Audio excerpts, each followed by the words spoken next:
Welcome back, everyone, to a brand new explainer. Okay, we're just going to jump right into this because, wow, the AI landscape has been building towards an absolutely massive collision. We are finally looking at the absolute bleeding edge of generative AI. I mean, we're talking about the highly anticipated heavyweight showdown of the year, Claude Opus 4.8 going head-to-head against GPT-5.6. Look, this isn't just some minor software update, right? Or a tiny bump in benchmark scores. No way. This rivalry represents a fundamental ground-up shift in how large language models handle complex, multi-step reasoning. We are officially moving past those simple back-and-forth chat interfaces and diving straight into the era of fully autonomous AI agents. Agents that can execute prolonged, super sophisticated workflows all on their own. And these two formidable systems, they're the exact ones defining what that new frontier actually looks like. To really grasp the massive stakes of this rivalry, we've got to understand the timeline here. Think about 2026. That is widely projected by industry analysts as the massive inflection point where these trillion parameter scaling laws finally hit their critical mass. It's the year where those absolutely giant computing clusters, the ones being built all over the globe right now, finally start yielding real returns. And by returns, we mean near human level reasoning capabilities.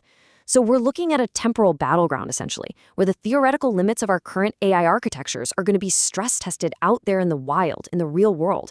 Every single major advancement in machine learning over the past half-decade, from synthetic data generation to crazy algorithmic efficiency, has basically converged to set the stage for this specific 12-month period. Which brings us to the foundational premise of this entire explainer. The whole tech industry is revolving around one massive question right now: Claude Opus 4.8 versus GPT 5.6, best AI in 2026. Answering that requires us to look at their vastly different approaches to solving the exact same problems. On one hand, you've got Anthropic. They've heavily optimized Claude Opus 4.8 for massive context retrieval and really nuanced long-form synthesis. It's literally designed to just ingest entire libraries of information and maintain perfect logical consistency without hallucinating over incredibly long tasks. It's like a flawless analytical engine. OpenAI, meanwhile, they're betting the house on sheer compute scaling and generalized reasoning with GPT 5.6. They're pushing the absolute boundaries of what a model can infer natively across modalities. Meaning, it's not just processing text anymore. It's seamlessly integrating complex visual, auditory, and spatial reasoning right into its problem-solving process. So the really crucial point here is how these two fundamentally different development philosophies actually stack up in practice when they're vying for the exact same crown. Anthropic's underlying DNA is built all around constitutional AI, right? They train their models with explicit constraints to prioritize steerability and extreme reliability. This is absolutely crucial for high-stakes enterprise environments where just a single error can be completely catastrophic. GPT 5.6, however, leans completely into OpenAI's strategy of aggressive, unconstrained capability expansion. They're using unprecedented server farms to create a model that acts way less like a specialized assistant and more like a universal, proactive problem solver. So what we really have here is surgical precision and reliability going head-to-head against raw, unbridled computational power.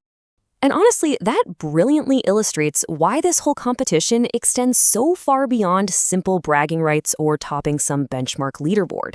The winner of this architecture war, they're going to set the standard for the next generation of software development.